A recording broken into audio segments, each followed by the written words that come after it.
Welcome back, everybody, to another episode of the Clutch Talk podcast / YouTube / We Do It All. As always, I am your host, John. Very, very, very happy to be here. My boy Jay Hill over there in the six. How you doing, my dog? It's been too long.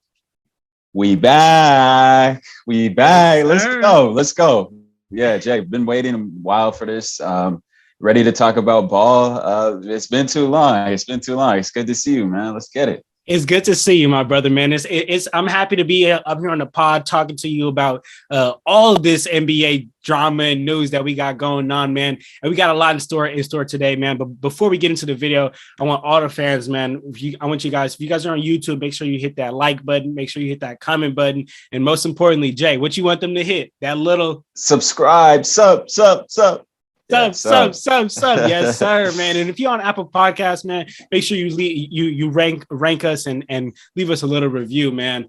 But Jay, so and it's no surprise that we were gone for a little bit, about nearly like two weeks. Very unfortunate situation, but our editing computer broke, Jay, so we could not get none of these podcasts up. That's why it's so important, man, for all the fans. If you wherever you guys are listening, man, YouTube, Apple Podcasts, wherever, make sure you follow our Instagram because that's where we drop a lot of the updates and like stuff that's going on, man. And that's what we told the fans over there that the computer situation is down, so we couldn't post. But that's neither here or there, Jay, because we back and credit to you, Jay. Come on, let's give credit where credit is due. Credit to you, Jay. You said, brother, I have this great idea for a ticket giveaway for when we come back. And Jay, I love the idea, man. So, brother, we're huge NBA fans. Let me just ask you, like, how would you feel if you got free tickets to your home team game, your home team's game? How would you feel, brother? I would ask how, what, when, why, and where. Like, what do I gotta do? That's a blessing. What do I gotta do? Because I mean, I would love to go see my favorite team, the Warriors, play live for free. Like, what? Just tell me what I gotta do. So, what do I gotta do? Like, brother, what are you talking about? Tell me, brother. I will tell you. Here are the rules. So, yes, like we are. If you guys haven't caught on, we're doing a ticket giveaway, man. And here's the rules, guys. So, to be able to win, you must be subscribed to the YouTube channel. So, if you're watching the video on YouTube, hit that subscribe button. You got to follow us on Instagram or Twitter. And then after you do that, make sure if you're on YouTube, make sure you comment your @name on Instagram or Twitter on the bottom of this video. But if you're listening on Apple Podcasts and any other podcast platform, man, don't freak out. We got you too, man. Go ahead and rank our podcast and then leave us a review, man. Leave us a review with your Instagram @name, with your Twitter @name, so we can make sure you following the pod and all that. Make sure that you're on board. And another thing, we got to get this video to at least 50 views, man. At least 50 views. So if you're watching this video and right now it's at 25 views, and go make sure to tell a friend, to tell your mom's friends, tell your mom's cousin, tell your mom's brother, and tell your mom's dad. Right, Jay?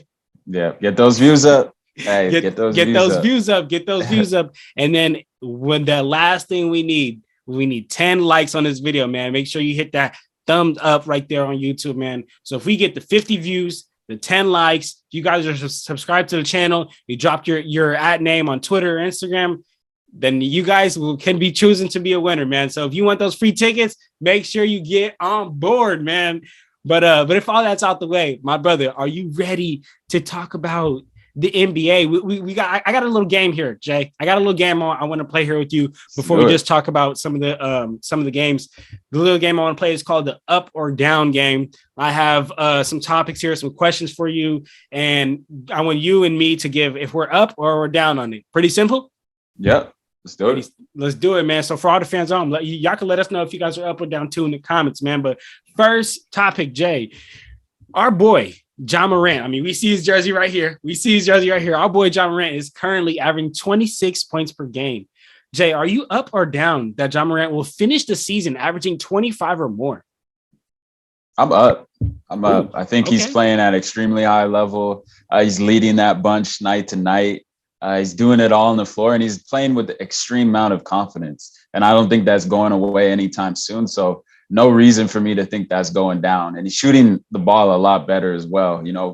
One thing that I wanted to see, and I talked about in the offseason, was him to improve his shot because he'll be virtually unguardable. And we're starting to see he's knocking those shots down. at a higher clip. And I think that's only going to continue to improve. So I'm up on that, up all the way on Ja right now. Man, Jay, I'm right there with you. I'm up too, man. And the other day we were watching that Grizzlies game, and we were even talking to each other like it feels like everything Josh shoots, he makes everything just going in right now. So with that kind of work ethic, with the kind of play he's bringing and the kind of intensity he's bringing every night, man, I don't see as to why not he couldn't do that. And if he does that, man, that's very, very impressive, dog. But all right. So then let's keep it moving, Jay. So Jay, the other day, Tyler Hero was quoted saying, he says, "I'm on the same level as Luka, Trey, and Ja." Are you up or are you down on that, Jay? Talk to me. I think, yeah, that quote was taken a little bit out of context. He was saying that, when you go back and read the article, he was saying that he believes he's in that conversation of being like not on that level as a player, but just in that he should be in that conversation. And I absolutely believe that. I mean, he hasn't been in the opportunities and the positions that they have. Obviously, Luka and Trey are in lead roles. And who's the other guy he mentioned? Was it just those two? Luka, Trey, and Ja. Luka, Trey, and Ja. All three of them are all in lead roles. Whereas, Tyler Hero on the Heat, he's behind. You could say he's probably fourth in line behind Lowry, behind Bam, and Jimmy Buckets, of course. So he's behind all three of those guys, and he's not in that position. But I mean, he's really taking his game to the next level. This is the year that we had kind of expected after that bubble breakout, and he's kind of proving that he can be that reliable scorer.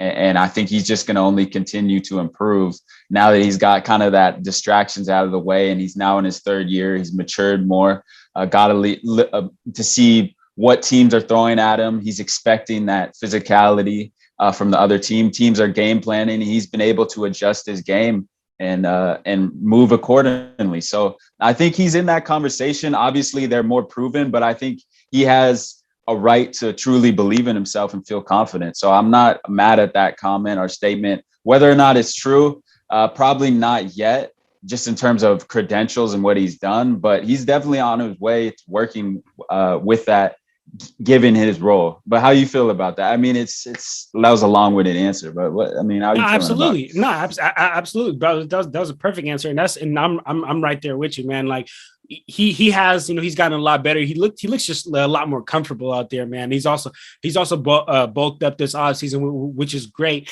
But I'm right there with you with like, I love the confidence. And if other people are going to believe in you, you got to believe in yourself before anybody, man. And so I'm right there. I'm loving the confidence, man. But Luka, Trey, and Ja, I think that's elite company. That's a league company. That's a league company. Yeah. And this is no bashing on Tyler Hero at all. But I mean, it's step by step. You know what I'm saying? There's levels to this. That's some elite company, man. So I definitely don't know if I'm ready to say I'm too up on that Tyler Hero statement, man. But okay. So Jay, let's just keep it moving. Let's keep it pushing, man. So our next little topic here we got here is when Zion Williamson returns. Is he enough to make this Pelicans a play-in team? Because right now, Jay, they are struggling. Just got their second win last night over the Grizzlies. Talk to me about, are you up or are you down on Zion Williamson's return making the Pelicans a play-in team? I'm down right now, just on the Pelicans. It's clear I had my doubts about them before the season. I didn't even have them in the play-in game. And because number one, what we always talked about, what's the health of Zion? We don't even know what he's going to look like when he comes back. What kind of shape is he going to come back in? Right now, what we've seen is he doesn't look like he's in shape, ready to play basketball. Even if he comes back ready to play, there's going to be that bit of a curve. He's going to have to work his way into the rhythm of things, rhythm of the game. And at that point, they're going to be so far out, and they're going to have to fight and claw their way back into contention of being in the play-in game. I don't see it happening, and they're one of the worst teams in the West right now. Actually, they are the worst team in the West, and I don't see that changing anytime soon. But how, like, if you have anything other than that, I don't really know. Absolutely, Jay. I mean, unfortunately, and I said this in the offseason, man, I was really excited to see the Pelicans because they have a better roster than what they produce almost every single year for the past, 2 to 3 years. So I was really excited to see what they were going to produce, man. And they got off to this horrendous 12-2, 2-12 start, man. And Jay, like how you said, man, like we don't know the health of Zion. We don't even know his timeline, right? We don't even know his timeline. And what's most concerning to me is, JJ Redick, legend. He recently retired. This year, but just last year he was on that Pelicans team, and JJ was quoted on the record saying that Zion needs to lose weight. JJ knows a lot more than the average Joe because he was in the locker room, he was around it all the time, and for JJ to say that, man, that just holds a lot of value. And then also, another reason why I have to be down on Zion not being able to make him a play-in team is because right now, man, the Pelicans are ranked 30th in defense. They're the worst ranked defense in the entire league, and they're the 26th ranked offense. Yes, Zion will bring offense, because some people can't really keep up with all that bigness and fastness all at once, man. But the defense, I don't see Zion Williamson as a great defender that's just gonna take them to be, from 30 to like a top 15 or even to a top 20 defense, man. So, and as we know, Jay, if you can't get stops, this is going to be a hard league. And I just really don't see Zion himself being able to take him to that playing team. But it's unfortunate, very, very unfortunate, man, because they got two great talents in BI, Zion, and got some other great players over there, man. But all right. So then, Jay, if you got nothing to add to that, we'll keep it pushing, Jay, and go to the next topic. And this one I'm excited to get. Are you up or down on this one? My brother, Jay, are you up or down on this? The 76ers are better without Ben Simmons. We're going to get into a reason why I think they're a little better, but it's hard for me to say they're a better team without them, just knowing the dynamics and what he brings to the table and bringing that next level of playmaker as a one. I think right now they're really lacking a true point guard. I think Tyrese Maxey's more of a two kind of combo guard rather than a facilitating playmaker. And there's been times, especially looking back to the Milwaukee game, where that was something that they were lacking, having a true scoring one. Especially, I see more the deficiencies now that Joel Embiid's out and they're lacking their number one option, and seeing without a true point guard who can get other guys in those, secondary scorers in positions to score. They're really lacking that right now. And Ben Simmons would be that guy to put them in positions to score without them. So no, I'm not saying that the Sixers are a better team without Ben Simmons, because it's not true. I think Ben Simmons is an elite player when he's confident in playing at the level he needs to play at. So no, I'm not. I'm down on that statement. Yeah. Okay. Well, Jay, I mean, as you know, I'm not the biggest Ben Simmons fan. So I actually would be up on that statement, man. I actually think that the 76ers are a better team without Ben Simmons. And this is the only reason why I say, Jay, this is I get it. Ben Simmons is a great defender, a great he really can guard 1 through 5 out there. But the problem is, with the team that you have and the team that they have built with Joel Embiid. Joel Embiid needs shooters around him. And we've seen that this year, right? We've seen that the offense has been so much more easier flowing so much better. It's opened up the floor for Seth, opened up the floor for players like Tyrese Maxey, Korkmaz, and even George Niang. George Niang kind of had this little emergence of as a player, but really, I really just want to sit here and focus on Seth and Tyrese, man. Like, I feel like Ben Simmons not being there just opened up the floor so much for them, and they've now, last season they were ranked 11th for three-point shooting percentage. Now they're a top 3 team in the league for a 3-point shooting percentage, man. So I think that's a huge jump, and that's also a huge jump that it was kind of inevitable, man. You take a terrible shooters like Ben Simmons out of there, the offense just flows so much better. And one thing I've been stuck saying really since Ben Simmons has gotten drafted, since this whole Ben Simmons and Joel Embiid thing is going to work out, they thought it's going to work out.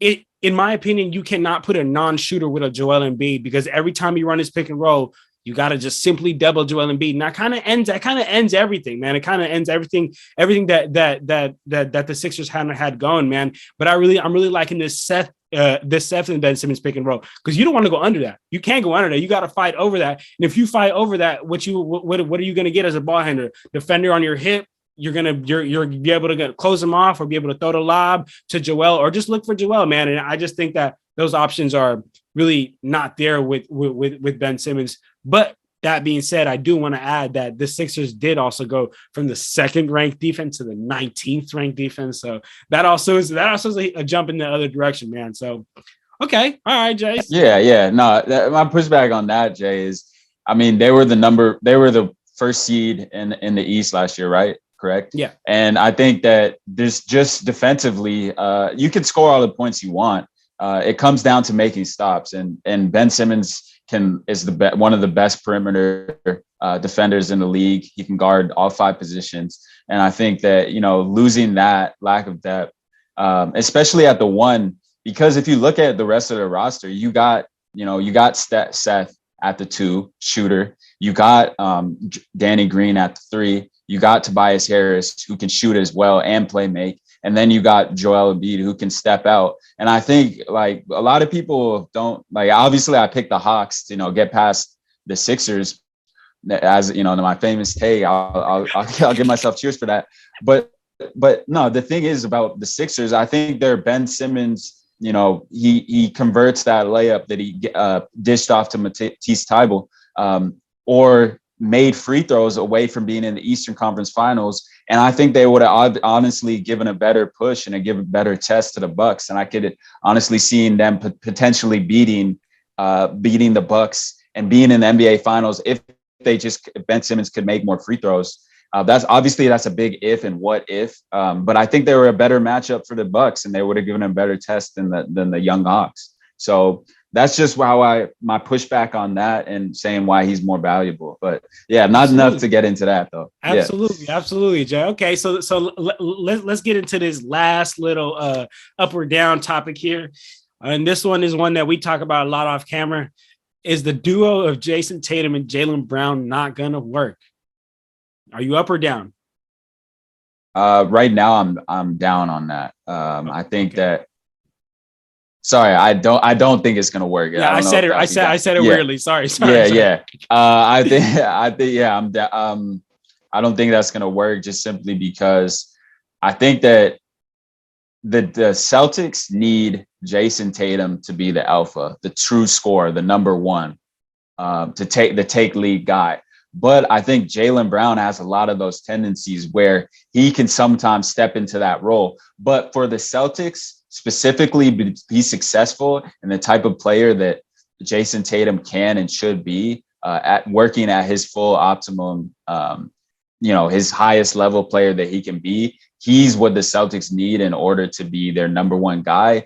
And with that pushback, that give and take between the two, I don't think it's going to work in the future if they want to be successful and get out of the first or second round, and be what they truly want to be as a championship team. And Jason Tatum is going to be their number 1 option, in my opinion, if they want to be successful. So one of them's got to go. We've seen they've been successful with Jason Tatum as their 1. We saw them knock off most recently the Bucks. Obviously, they lost to the Cavs last night, but I think they're a team who, with Jason Tatum being their number 1 option, are a better team than Jaylen Brown at their number 1 option. But I know that's a hot take. How you feeling about it, Jay?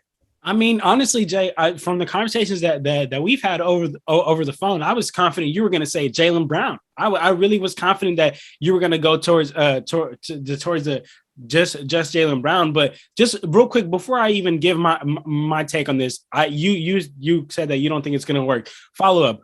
So you trade Jaylen Brown, and who are you looking to get a player? Who are you looking to get back? Because that's a high caliber player on a great contract too. Ben Simmons. Just off the top of your head. Ooh. Ben Simmons. That's who if I'm the Celtics, I want Ben Simmons. Yeah, I think he fits perfectly with what they want to do, what they need. I think he's a plug and play, perfect fit. And then you go back to the Sixers side, it's a plug and play for them. Absolutely. He's a player they need, that second playmaker. He's going to make shots. He's going to it's just a win-win for both situations, and what they need right now.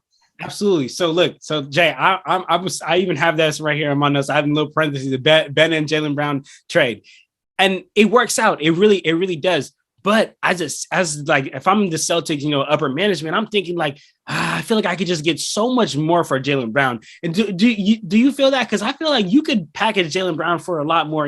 Ben Simmons' value is shot right now, and I understand Daryl Morey's not going for it. Daryl Morey understands his true value, but as a Celtics, if I'm over there in the Celtics upper management, man, I'm thinking to myself like, I need to try to get more. I need to try to get more than just a Ben Simmons, because yes, he's great for what the Celtics need right now. But we know when playoff comes, when that game gets shorter and that game gets half court, he tends to have a little bit less of a role. Yeah, absolutely. And if I'm the Celtics, I want Ben Simmons and I want Tyrese Maxey. If I'm them, I'm asking for the both of them. But if I'm the Sixers and they're asking for Tyrese and Ben Simmons, I'm a little more hesitant to give up Tyrese because of what he's doing, and we'll get into that too. More, at least I will. But I think that that's a little too much. But I think the Celtics definitely need Tyrese and Ben if they're gonna do that deal. Wow. Okay. I like Yeah. that. Jay. What do you think? Right. What do you think about that, though? I definitely that makes me as a Celtics feel a lot more comfortable with giving away Jaylen Brown, because I just was not ready for apples for apples Ben Simmons and Jaylen Brown, because I feel like Jaylen Brown, he's not a terrible defender. He's not nearly as good a defender as Ben Simmons, but he's not a terrible defender. And in my opinion, he's a 10 times better offensive player than Ben Simmons, man. So I would feel a little bit hurt doing that just straight up. But for Tyrese Maxey, I'm definitely now my ears are open. I'm listening a lot more, man. I'm listening a lot more. All right, Jay. So that could close out right there our little up or down game. Just wanted to get a little icebreaker in before we started. But Jay, just real quick before we move away from this Ben Simmons talk and Ben Simmons trade, I feel like we wouldn't be a real NBA podcast if we didn't talk about some trade options, some other trade options here that we think. And one that I've been thinking about, Jay, is Ben Simmons for CJ McCollum. And now I know it sounds crazy at first, but let's talk through it, man. Because I think, in my opinion, it works out for everyone. CJ and Dame is clearly not working. And keeping CJ and Dame, you'll continue to make the playoffs. You'll continue to be middle of the pack. So you'll continue to not get any good draft picks, but you won't go further than, the second round, in my opinion. So that's clearly not working. The Blazers also need desperate help on defense. They're ranked the 29th defense in the league. The only of the team that has worse defense is the Pelicans. So that doesn't say too much. And the 76ers would absolutely love a player like CJ McCollum, man. Any team, but run, especially with, pairing him up with Joel Embiid. And I know a lot of people don't like Andre Drummond, man, but I've been catching some Sixers game, and that boy's been feasting out there the last 5 games that Joel Embiid's been out, man. So if you have a player like CJ out there to run those high pick and rolls with Joel and just pick and rolls with Andre Drummond, I think that not only opens up your offense even more than it's already open right now, but it also works out in the Blazers sense, man, because the Blazers get a versatile defender like Ben Simmons, who can, like how we've been saying through the spot, guard 1 through 5. But how are you feeling about that, Ben, for CJ?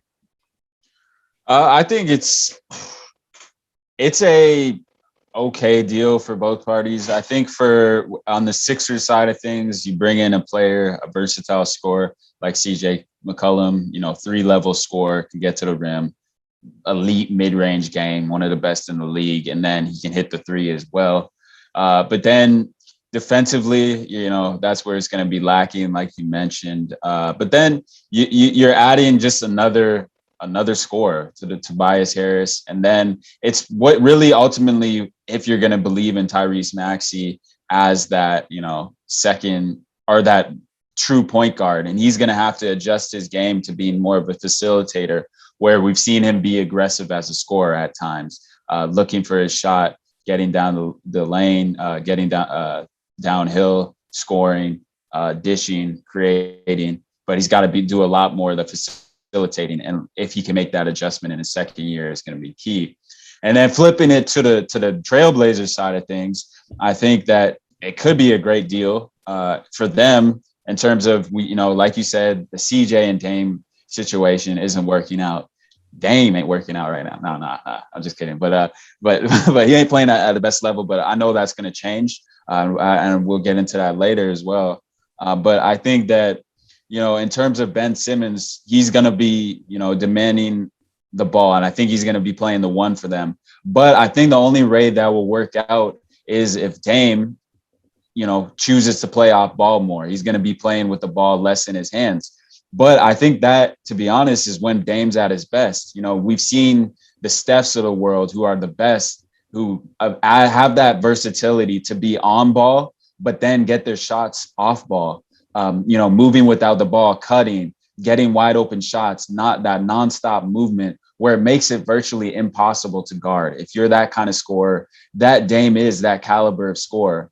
Maybe not on the same level. We won't get into that, but I think that he can be very, very effective.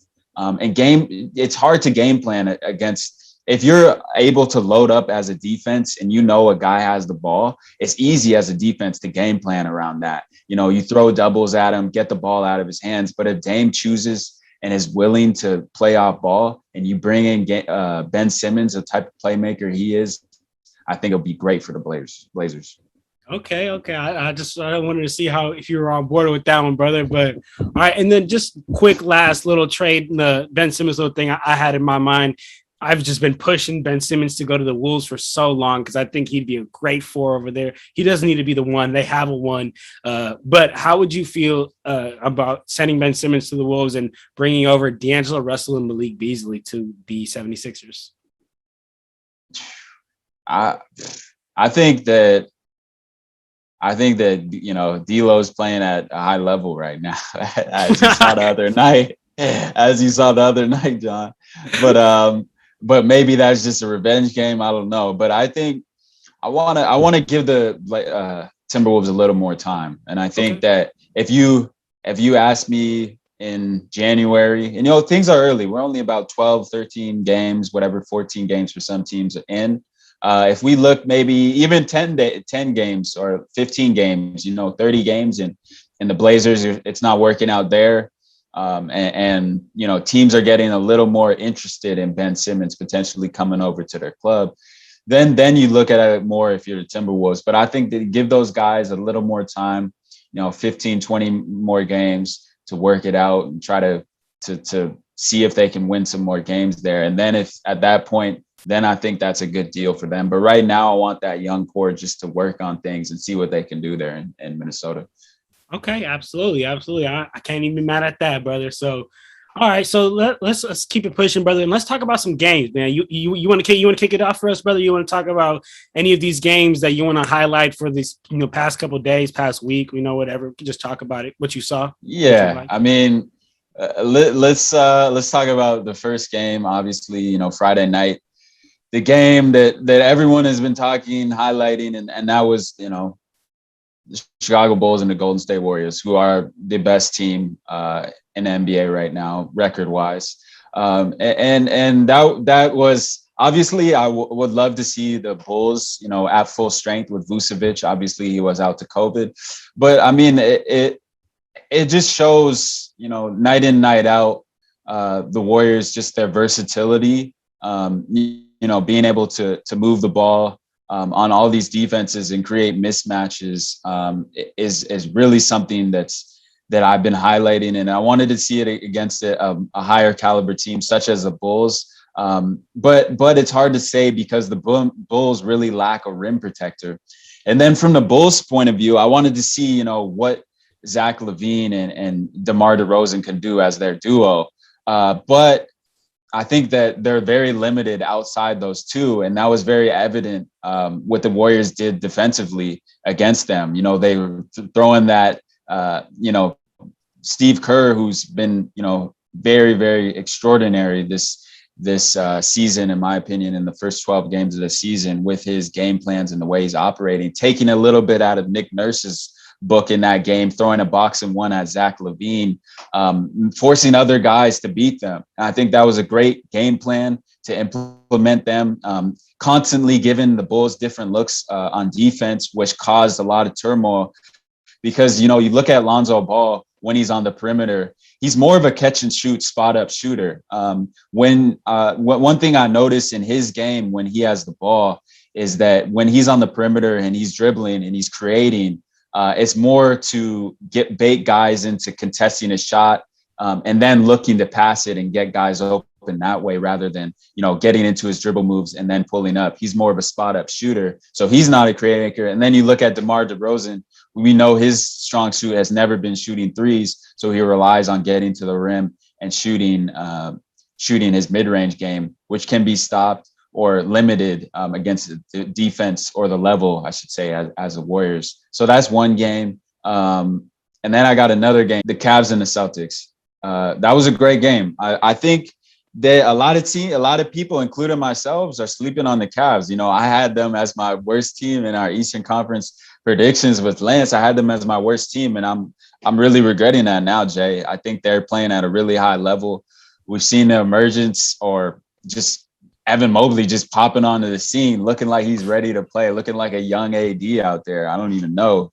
Maybe too early for that, but he's looking like he's really the promise, looking like a great pick for them. We've seen Darius Garland proving it night in, night out that he's, one of the emerging point guards. And I love the addition of Ricky Rubio as well. He's playing at a high level, playing that mentorship role. And then they got all those pieces clicking, especially without Young Bull right now and Lauri Markkanen thrown into the mix. I think the Cavs have got some quality wins so far. But those are just two games, man. I know I went on for a while, though. What you got, Jay? There's a lot of great games. Absolutely, brother. And just to touch on those two of those games that you talked about real quick, man. I mean, that Warriors and Bulls game, that was such a great game, such a highly anticipated game. And just how you said, Jay, like what really impressed me was the team defense. The Warriors, it's not really a one-on-one show out there as far as defense, man. They play a lot of team basketball, get a lot of easy steals, man, and get off on the break and get a lot of like easy dunks, man, easy layups on the other way. GP the second, man, he's out there trying to make a petition to be the dunk contest, man.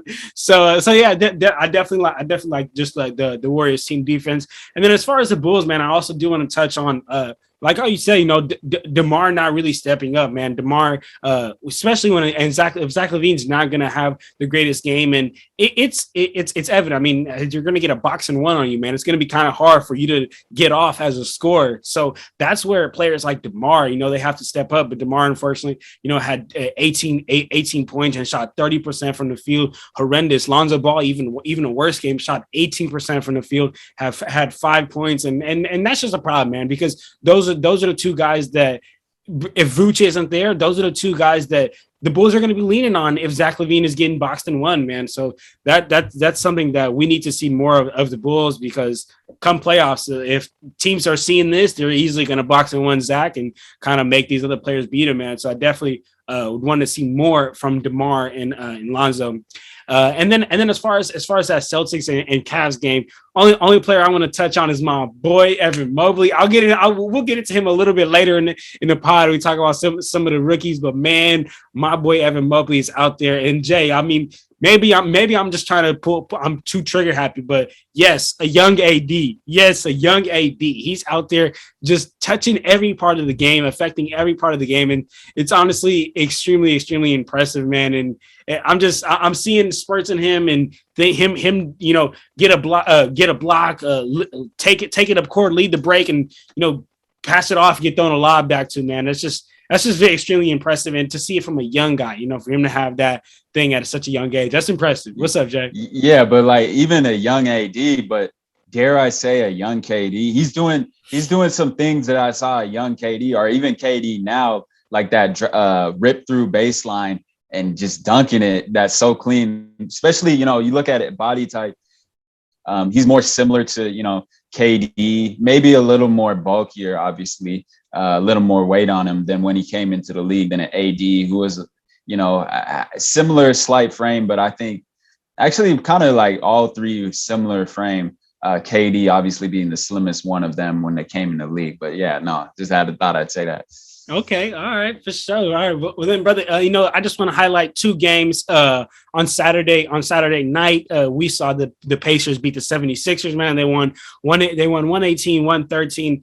And before we talk about the Pacers, the Pacers definitely had a good game. I just want to touch on your fantasy guy, Jay. You're the guy in your fantasy, Tobias Harris, man. He came out there and had one hell of a game, man. Had 32 points, 11 rebounds, shot 45% from the field and 75% from the three, man, which is just extremely impressive, man. He was just out there just scoring and getting it in any way. But unfortunately, they couldn't get the job done. They couldn't stand the Pacers, man. The mighty Pacers that Sabonis, my guy, had 18 and 12, shot 72% from the field, which is great. I think Miles Turner also had a great game with 20 points. But I want to talk about Karis LeVert, man. Unfortunately, Jay, I mean, I don't know if it's too early to say this, and I feel for him. I definitely feel for him, but this doesn't look like the Karis LeVert that we saw in Brooklyn. This doesn't look like the Karis LeVert that we saw in that bubble, just really hoping out of his mind, man. Like this just isn't that same Karis LeVert. He doesn't look like he can move the same way. He was a herky jerky type player. He's not moving herky jerky like that, And I'll even be honest, Jay. Like I feel like me and you, we're NBA freaks. We're watching everything. So every time somebody gets on the court, we're like, oh yeah, that's him. I'm sitting there on the court. I'm like, who is that? I couldn't even realize it was Karis LeVert, man, until the camera came closer because he just wasn't nearly playing like himself, man. So unfortunately, I just think that Karis might have lost a step, man. But maybe a little bit too early to play. To say. And then second game I want to get into is that Pelicans Grizzlies game. That game we were talking about earlier. Very happy for the Pelicans. They got their second win on BI's return. Brandon Ingram had 19 points on his return, but that's not even what I want to highlight, man. What I want to highlight is that the fact that the Pelicans have 5 different players score 15 or more, man. That just shows team basketball. That shows that they're moving the ball around, and one of those guys wasn't even a starter, man. So I just definitely want to hats off to the Pelicans, man. I want to see them do great things, man. I want to see them do great things with Bi coming back and Nickeil Alexander-Walker. I definitely think they have a lot in potential, man. But it's the difference between theory and putting it to practice, man. So, all right, you got anything you want to say about those games, Jay? No, I mean, I think that just adding to your point about Karis, I think just anytime you had a lower back problems, lower back issues, obviously that's going to hinder your mobility and make it tough. I don't think we've seen the last of him. It's just going to be an adjustment getting back to the way he plays, having that time off and recovering from just a back injury in general. If he's able to, get back to his full health, or you're never really fully healthy, but to a ability where his back's not bothering him, I think we can see the level of Karis LeVert that we've seen before, because the flashes are there. Obviously he's been struggling, but I just wanted to talk about that a little bit more. Just with a back injury, you're not going to be the same. Yeah, back injuries are tough, man. We got to pray for him, pray for MPJ, pray for all these players with back injuries, man. But all right, so Jay, so then as we move forward from the games, let's get into some topics here, some questions here that I want to go over with you, Jay. Which team so far in the NBA has surprised you the most? You want to kick this one off, or you want me to start this one? Yeah, for sure. No, I could talk about that. So, in terms of team that surprised me the most, it has to be the second best team in the NBA right now, or in terms of record wise, and that's the Washington Wizards. And I think that's a lot to do with, number one, the pieces they picked up. Shout out the Lakers in their case. Just doing it by committee. I mean, you look down their line, and you talked about guys, scoring. John, you mentioned guys scoring over 15 points for the Pelicans. In their case, they have got 4 guys who are averaging double-digit points, led by Bradley Beal, who has taken a hit in scoring, but that's just because you look down the line at Montrezl Harrell, Spencer Dinwiddie, Kyle Kuzma. Montrezl averaging 18 a game, Dinwiddie averaging 16, Kyle Kuzma averaging 15, and then Kentavious Caldwell-Pope right around there at 9 points a game, and then Raul Neto at 8.5 or 9 points a game. And you look at, that's really hard to beat if you know that you can rely on multiple guys to score night to night. I think that's hard to beat, and it's really hard to game plan against as well, because when you have all those options led by Bradley Beal, who's one of the most versatile scorers of the game, and then you look at what they do ranking wise, they're one of the best rebounding teams at three rebounds a game, which tells me defensively they're getting stops and they're finishing the possession by getting a rebound, not allowing those second chance opportunities. And I look at them, the addition of Montrezl Harrell, especially Kyle Kuzma playing at a high level, as well as, Kentavious Caldwell-Pope. And then you add in Spencer Dinwiddie to the mix, who's supposed to be that second option. I mean, I think that obviously they're 12 games into their season, but I think they're going to be right around there, especially right now with a lot of teams moving around in the East. I think they're going to be a top 6 seed. I don't know. I don't see them staying at 1. But I think I'm very surprised. That was your question. What team I'm surprised? I didn't think 12 games into the season that the Wizards would be sitting at 1, John. But who you got? Who you got, man? Absolutely, brother. and I agree with you so much that I also have the Wizards, man. Did not have the Wizards sitting at number 1 place in the East, 12 games into the season, man. And what I want to highlight is just their 5-1 home record, man. They always say, teams that can play well at home, protect home, are going to be able to go and play well on the road, man. So I definitely want to highlight that. And they've also beaten teams that are expected to be better than them. They've beaten the Nets so far, they've beaten the Bucks, they've beaten the Hawks, they've beaten the Celtics, they've beaten the Grizzlies. So it's not like they've had a relatively easy schedule. So they've been really out there doing it. Although Kyle Kuzma's off to a great start. I've been avid. I mean, I watch all games, but I mean, it ain't no secret. I'm a Lakers fan, so I watch all these games, and I've watched Kyle Kuzma throughout the years, and I can't confidently say that Kyle Kuzma is going to be able to keep up this play. And it's no knock against him. He's playing absolutely great, out of his mind, but he just has. Unless he's changes so much as a player from one season to the next, he just has this gene of inconsistency, man. So I definitely am loving the Wizards play, but I mean, I have to be real. Did not expect them to be sitting at the top of the East, man. 12 games into the season, so that's my definite number 1 surprise team. And Jay, let's move to disappointing, but let me take the lead on this one, Jay. I got a soliloquy for this one, Jay. Can I take the lead on this one, brother? Take the lead, man. Take the lead. Take a look, brother. Oh, my goodness. Which team has been most disappointing to you so far? Let me take the lead, man. I got to go with the Lakers, man. Look, man, I knew at the beginning of the season it would be rough. I knew it'd be rough, but I at least, as a fan, as an NBA lover, I at least expected effort every single night, whether it's rough, whether the continuity is there, whether the chemistry is there or not. I at least expected effort every single night. And right now, it does not look that way. It does not look like they're giving the same 100% effort every single night, right? Because if you watch a Lakers game, Lakers will go for 5 to 10 minutes, absolutely locked down on defense, not missing any rotations, help side, doing this, doing that. And then the next 5 to 10 minutes, they'll go missing every rotation, not helping. Nothing against players like Kyle Lowry, but Kyle Lowry should not be taking a one step between the legs and blowing right by you left. Like, that just shouldn't be happening. If it is, you need to have your help defense in there, your help defense anchoring the paint, and that's just and that doesn't happen, man. There's times where the defense is helping. AD is coming off the help side and anchoring that paint. But there's other times where they're watching each other and blaming each other after the ball goes in the basket, man. And what that says to me, when you do it on for 5 minutes and you don't do it for 5 minutes, what that says to me is you know what to do, you know how to do it, but you're not putting in the effort to do it. And that right there, and that's a problem. That's right there. That's a problem, because also, Jay, as basketball players, we know defense is what? Defense is just grit and effort, bro. I mean, you can go to the gym and do 100 million defensive slides all day.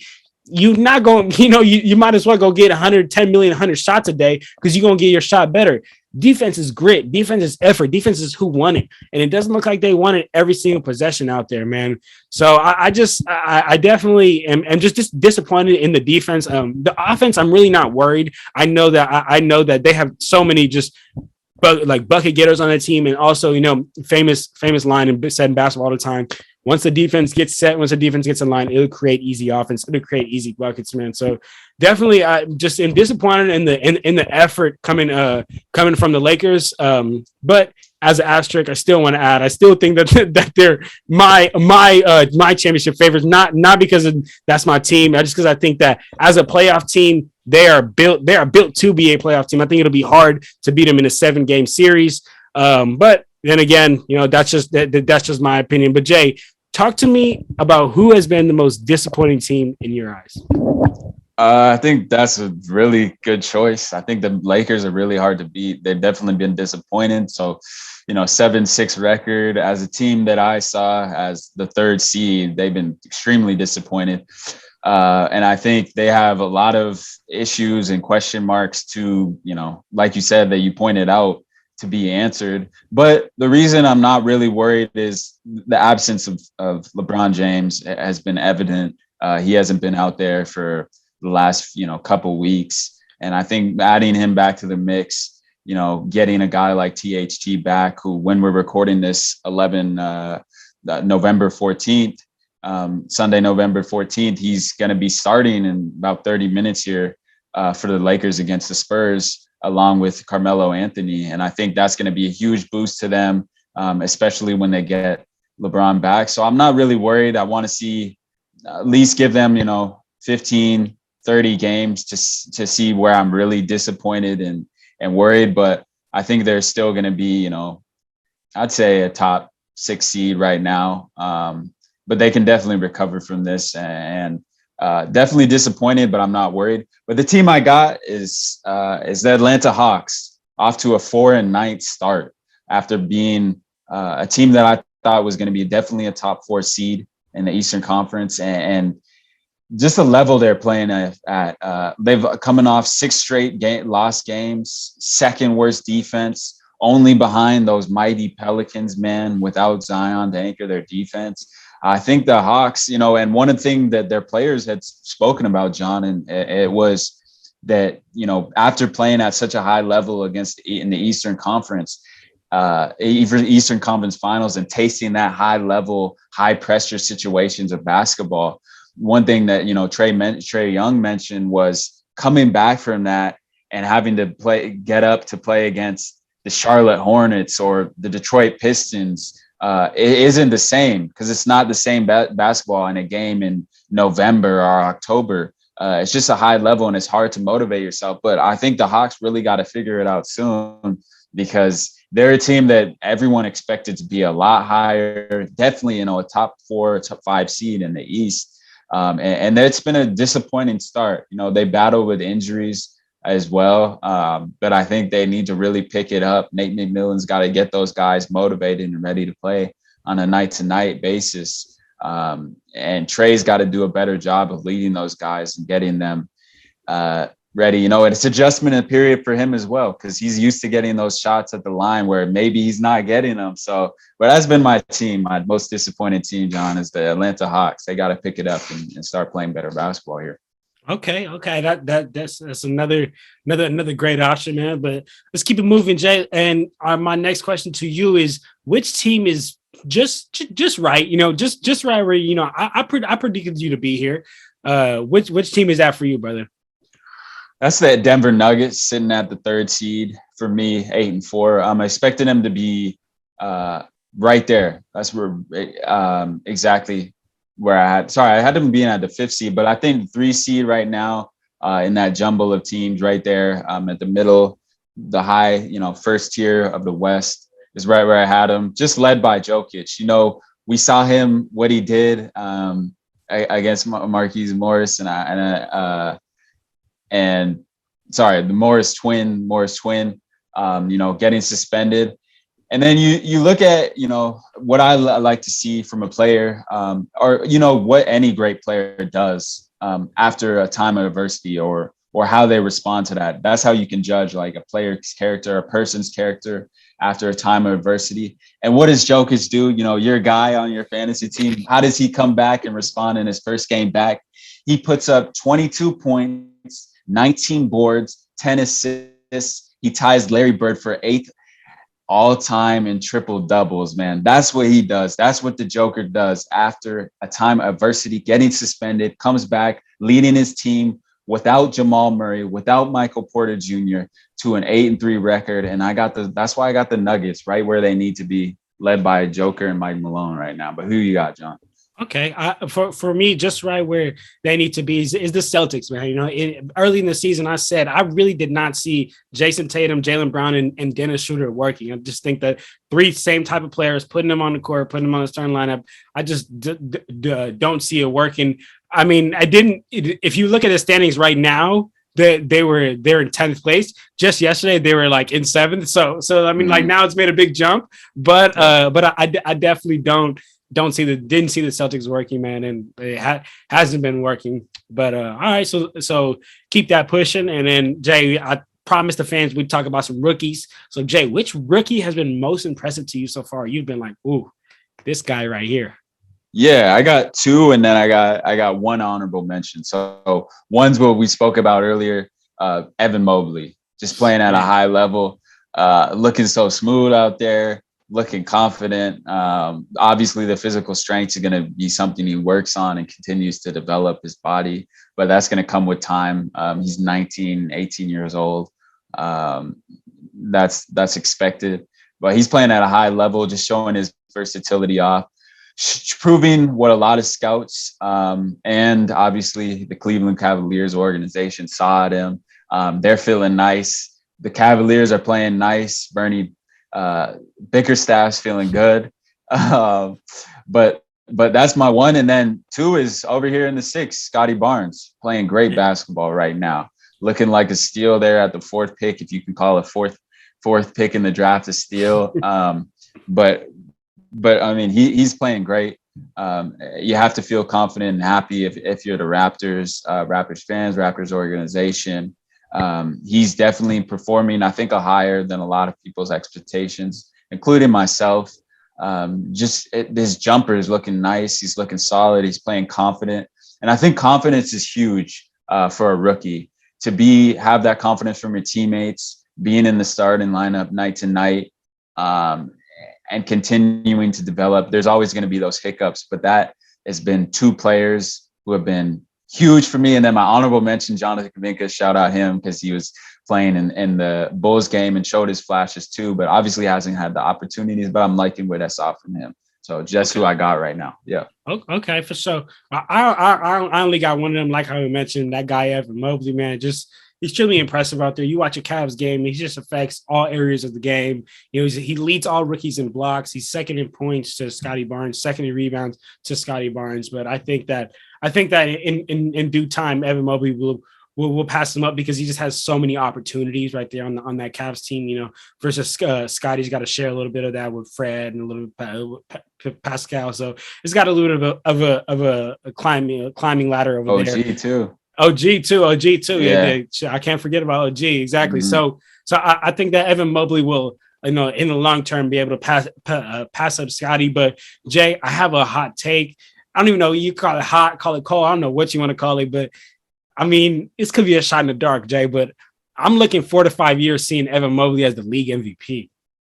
4 to 5 years seeing Evan Mobley as a league MVP. If he grows if he's just in the organization that's going to blossom him, that's going to not hinder him, but help him grow, man, he's got all the attributes. He's got the physical attributes. He's got the game. He's got the game to do it. He's got the body to do it. He needs to be in an organization that's going to allow him to do it, but could be hot. Maybe some people are feeling it, but I'm going to throw it out there. 4 to 5 years, I wouldn't be surprised if I saw him as our league MVP.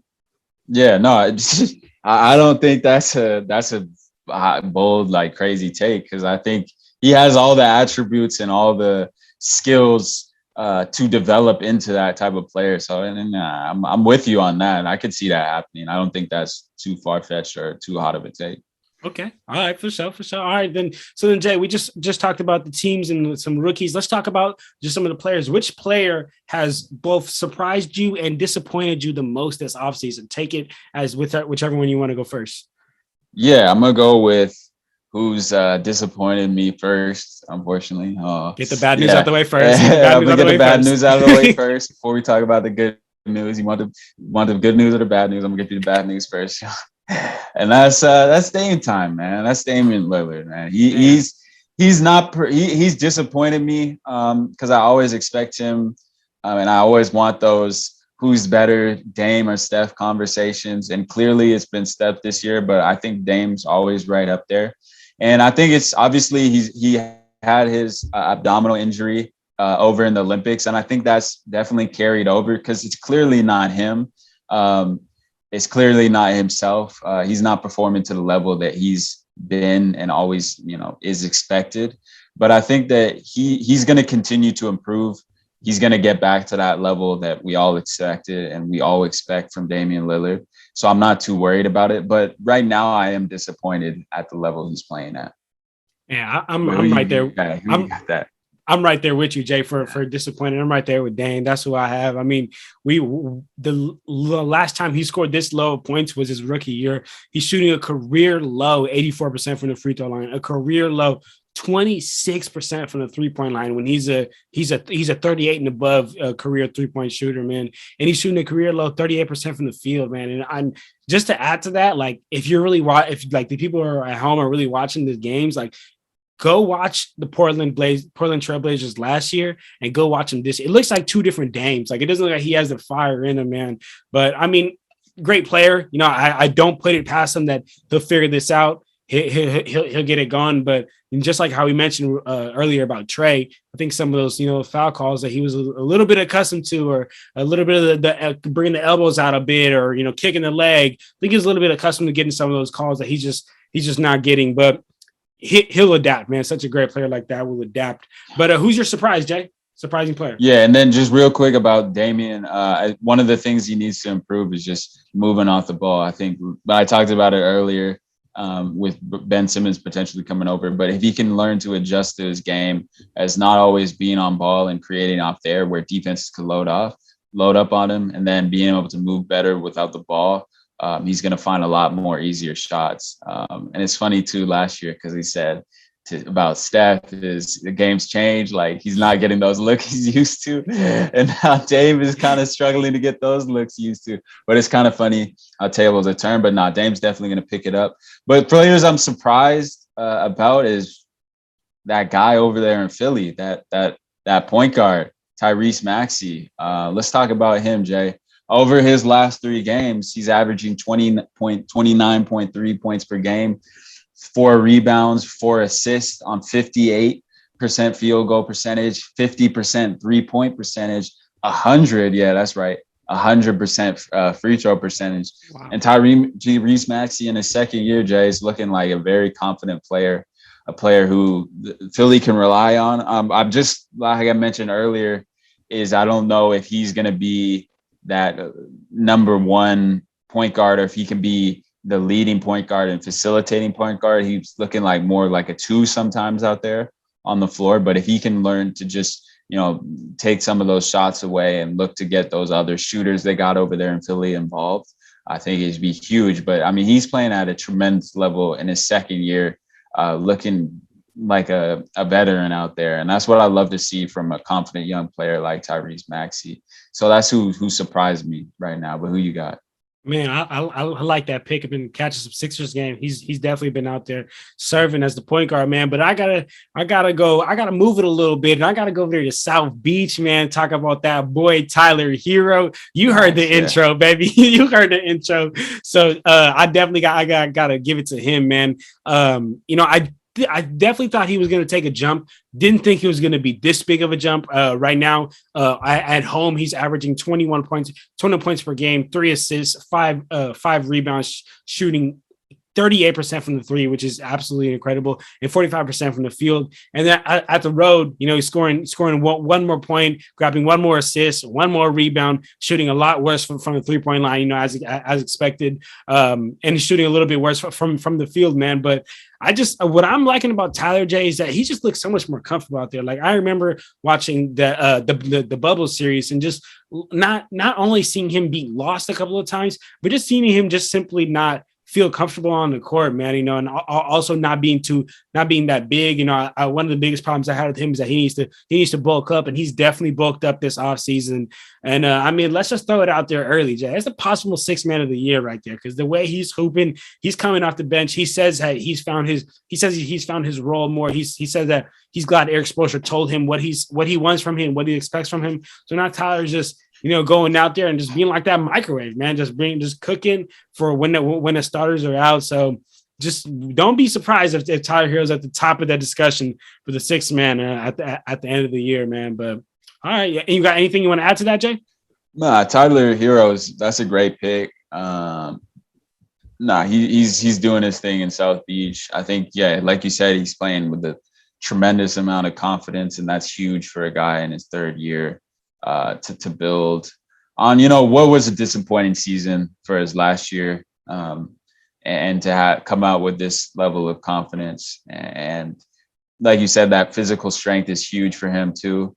Being able to bump guys, absorb contact, and be able to finish or continue with his move or whatever he needs to do. So yeah, no, it's a great pick. I think Tyler Herro's on his way up. Absolutely, man. Absolutely. So, Jay, let's get into the last little topic here. And that is, Jay, how are you feeling, and who is your player of the week? I know last week this is why it's so important to follow us on Instagram, right, Jay? It says why, because last week we dropped our new series, and we're dropping every week the player of the week and who we got. And last week it was KD, that, you know, that guy. So kind of, he had a great week last week. But this week, from November 8th to November 14th to today, who is your player of the week, Jay? Yeah, last week it was a Slim Reaper. This week, you know, I got tell me, Jay, who is the chef? James Wardell. Harden? Nah. You know who he is. Wardell, Stephen Curry II, with 50 piece, 40 piece, 25 piece. And you know he's going back to Charlotte tonight, his hometown. So I don't even know what he's going to do tonight. He could have another 50 piece. Who knows? But the chef is playing at such a high level, man. And the thing that I always love about like Stephen Curry, and not just being a Warriors homer, is like the level of fun, you know, he has, and unselfishness he plays with. And any basketball and any NBA fan can see that, John. I know you see that as well. It's just the level of fun and unselfishness he plays with rubs off on his teammates and creates that sense and that environment of positivity. And I think that's a lot of the reason to do with why the Warriors are so successful 12 games into this season, definitely exceeding my expectations. And I know a lot of people's expectations. Not to get ahead of ourselves, obviously they've had an easier schedule coming off an 8-game homestand, but they are playing at an elite level right now. And let's not take anything away from that. But Steph easily for me is the player of the week, the clutch shot player of the week. So who you got, Jay? Absolutely, Jay. I can't. I mean, if I went any other direction, it wouldn't be fair, man. He put a 50 piece and a 40 piece in the same week. So it's just extremely impressive. And Jay, you know, you talk about his unselfishness rubbing down to the other players, and it's what we always talk about when we talk about LeBron-led teams. It's like, when the leader is doing something, how are you as a role player not going to do it? You know, if the head of the snake follows, the rest, you know, the rest of the snake will follow, man. So I ain't got nothing to add to that, Jay. Just absolutely great performance from Steph, and definitely looking forward to what he's going to do today. You know, he's got the Hornets coming up, hometown. You know, that hometown games be a little different. Yeah. Yeah, that home cooking is a little better. For real, Jay. All right, man. Yeah. All right, Jay. So, you know, as we get ready to, close off here, just real quick, Jay, you know, since we were in that little broken computer hiatus, we couldn't give our opinions and we couldn't talk about, you know, some of our thoughts on that Jokic and Markieff Morris. I believe it was Markieff Morris, little fight, tussle, whatever you want to call it. Jokic got suspended for a game. Markieff Morris got fined $50,000. Just real quick, Jay, you know, what are your thoughts? Do you think that it was Jokic that, you know, was the aggressor? Was he only protecting himself, or just how you feel about that? Yeah, John. I mean, just to talk about that a little bit about that. I think that anytime you're always used to, or at least in today's NBA, there's always the take fouls, especially at the end of quarters, or like to stop a shot from getting up in transition.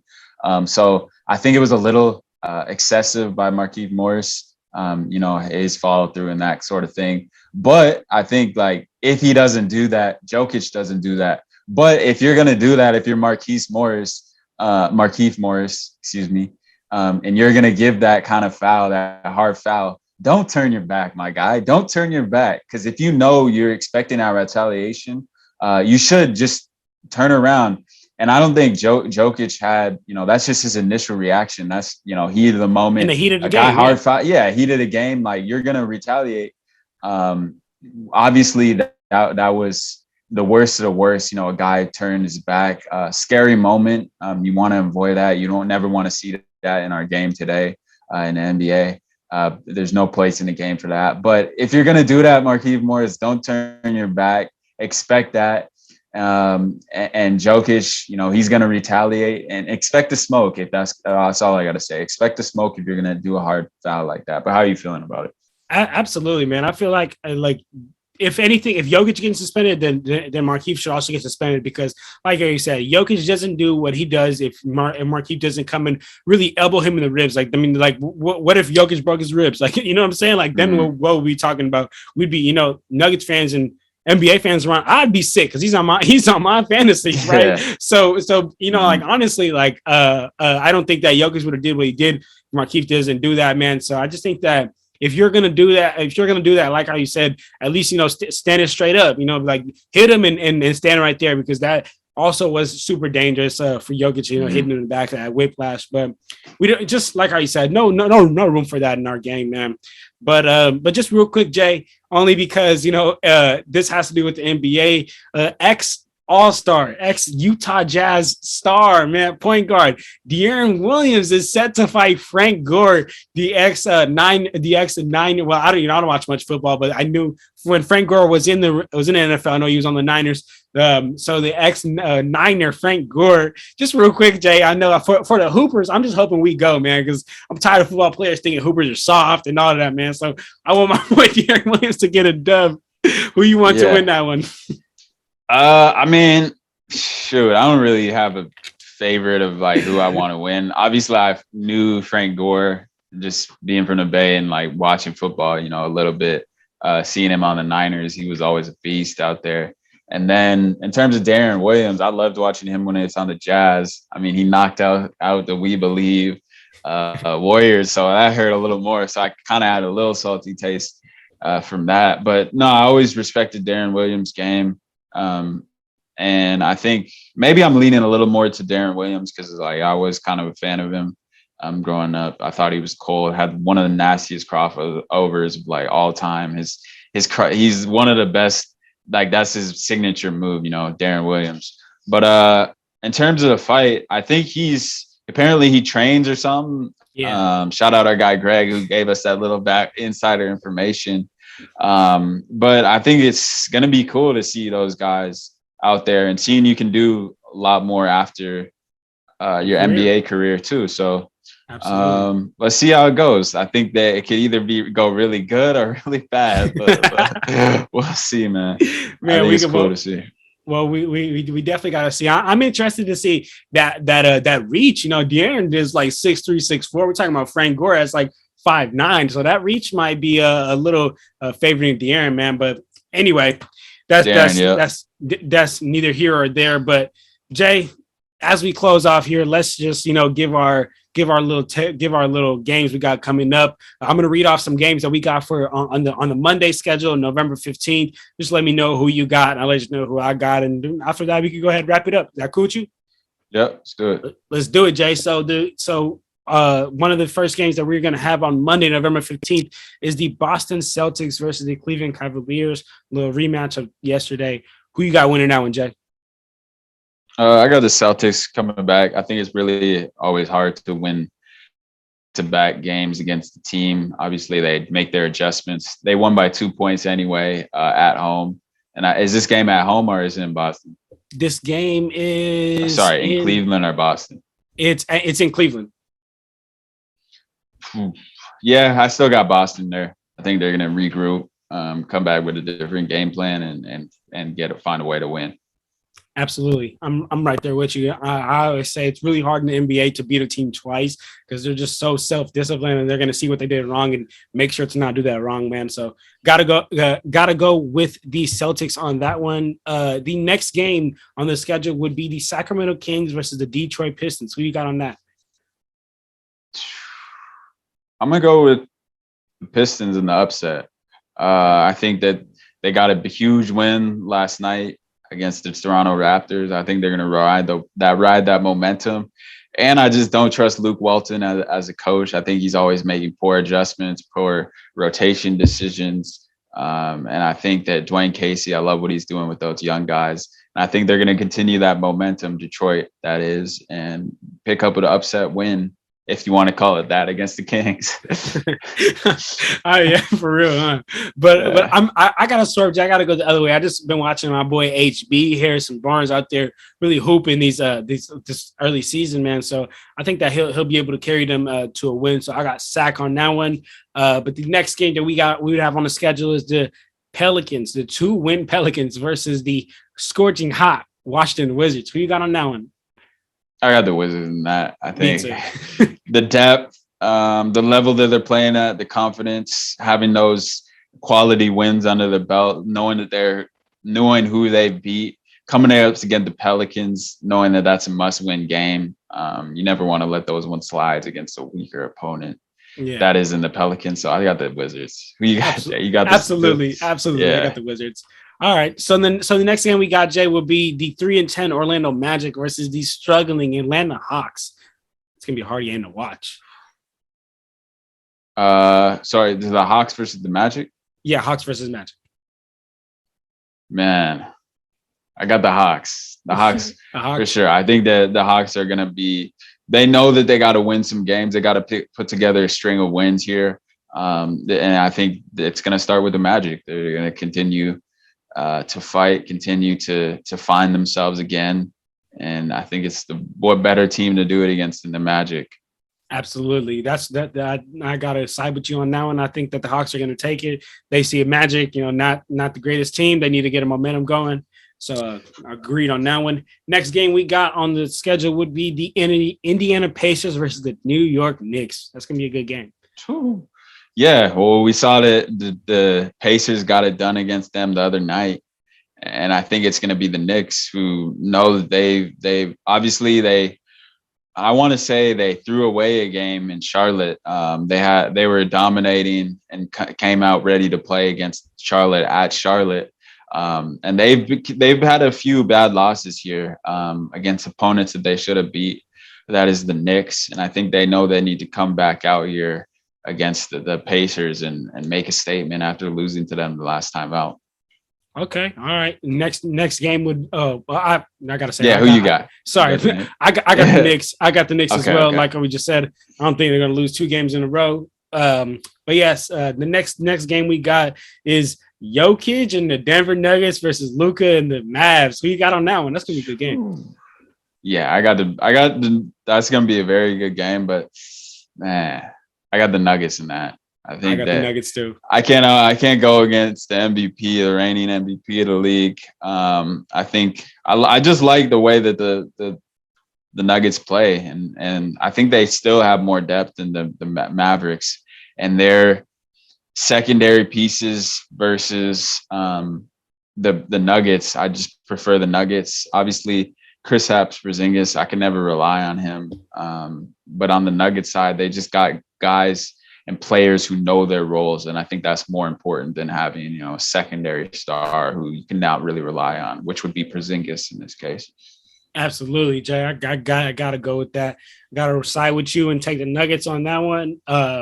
Probably one of the most underrated, excited games. Then there's the next game we got coming up is the young and exciting Houston Rockets versus the Memphis Grizzlies.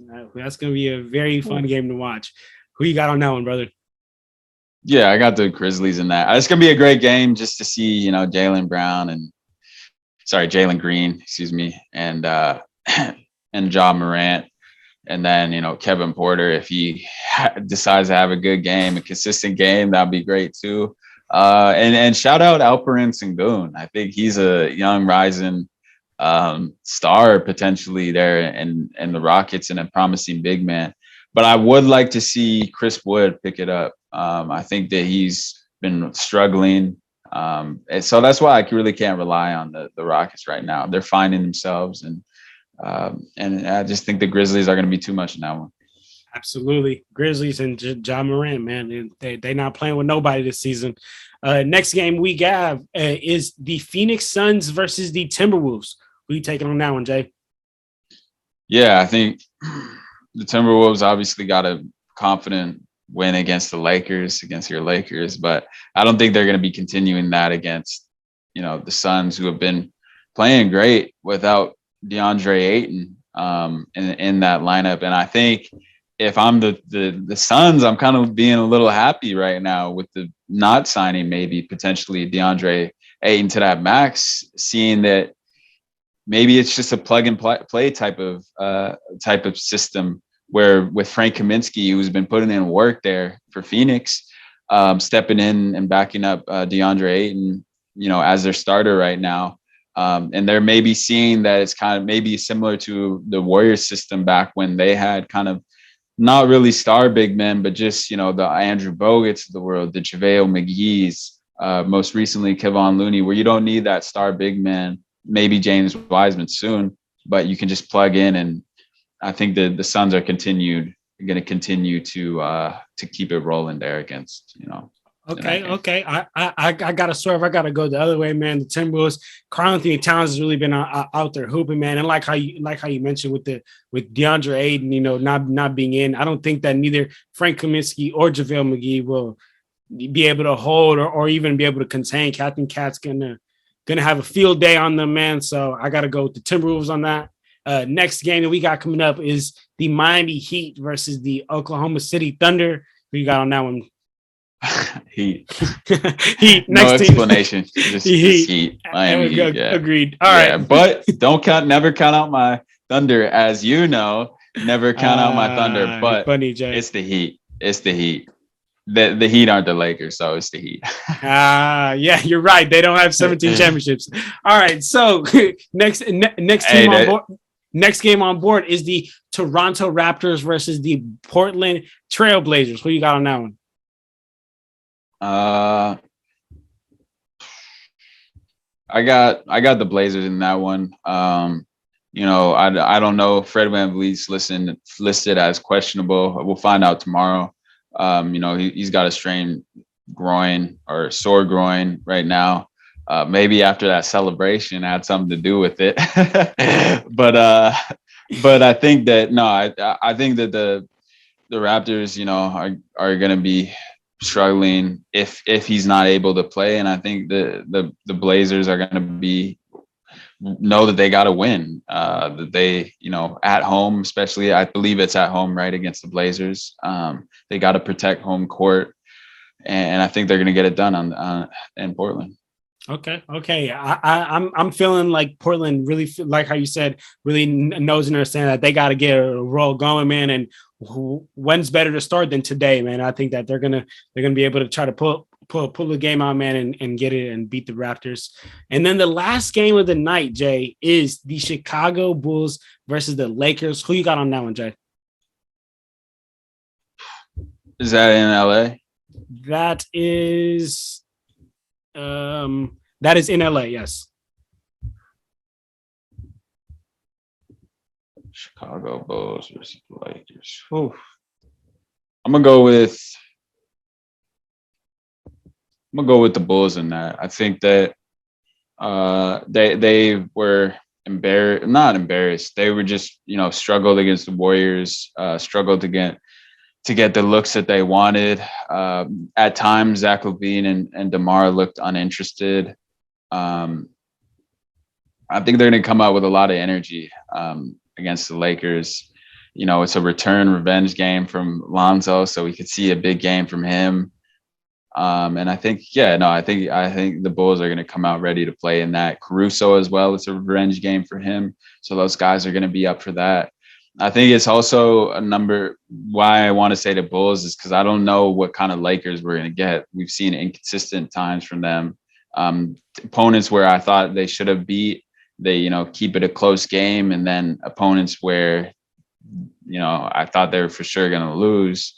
And then they find a way to win. So I'm not really ready to make that decision for Lakers. But that was a long answer, but I got the Bulls in that one, man. Who you got? You got the Lakers? I got the Lakers, but not even because I'm a Lakers fan. I just think that without Vooch, they're already struggling on defense. I think AD is going to have a field day. It's going to be very easy for him. And we see against the teams that don't have very dominant big men, these crazy dominant big men are able to just take over the game. And I think that, like how we said at the beginning of the season, if AD's playing, then the Lakers are usually at their best, man. But all right, so we got a good amount of games on Monday to be watching for, man, and for all the fans, I know you guys got a lot of information on this pod. I know this pod was a little bit longer, but we wanted to talk to you guys, for some time. Had to take some time away because of the whole broken computer situation, but we're back and we're better than ever, man. That, as always, don't forget to like, comment, subscribe. Don't forget to follow us on our Instagram, our Twitter, our TikTok. It'll all be right here and in the description down below, man. So make sure to get at us over there. And for you guys listening on any podcast platform, it's at Clutch Talk Pod. So at Clutch Talk Pod, make sure you get at us and follow us, man. And Jay, you got any last words you're gonna say here before we sign off? Nah, just same. Watch all this basketball, enjoy it. And yeah, no, definitely do that, comment, get in on this free tickets. Cause nice. Don't miss out on this. It's a great opportunity. I wish I could enter my name, but obviously it's got to go to a fan. So get in on that. Continue rocking with us. We always love the support, appreciate it. And yeah, man, that's all I got to say.